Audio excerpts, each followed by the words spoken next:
Ole Miss Rebels host the Florida Gators this weekend in what I am now calling the Lane Kiffin Bowl. Now, Ole Miss is favored by over 2 touchdowns, total in the low 50s. This is a pretty big game for Ole Miss, based on the discourse from their fans, the ticket prices. They're hosting a 3-6 Florida team, but Ole Miss wants to send a message to the Gators, right among the Lane Kiffin rumors.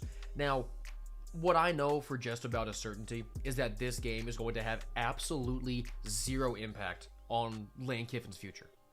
Whether Ole Miss wins, whether Ole Miss loses, I don't think, that will have absolutely zero bearing on if Lane's in Oxford, Gainesville, maybe even Baton Rouge next year.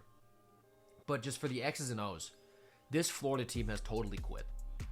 You saw it against Kentucky, right? They took a lead early, but then Kentucky threw one counterpunch and the defense rolled over. The offense was sloppy. They weren't executing. Florida was getting moved by a Kentucky team that has way less talent than they do. They quit. Florida's just done. And this game, it means a lot to Ole Miss, and their players will be up because they kind of want to play for Kiffin in this spot, right? Like, they know everything that's going on. I don't think that the Gators care. Because if you're on that roster, right, like, you're probably also thinking, like, even if it is Lane who comes in and coaches next year, I might just go somewhere else. Like, I don't think that Florida is up for this game in any way that Ole Miss is, even though you're not playing for Lane Kiffin, but I'm calling it the Kiffin Bowl because it's fun. But Ole Miss, man, they're in a similar spot to years past where everything's in front of them.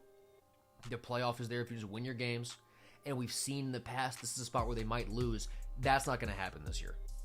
I mean, they lost at Florida this last season. They get them in their place this year. And they've already been some spots where I thought Ole Miss might slip and lose their playoff chances. They haven't.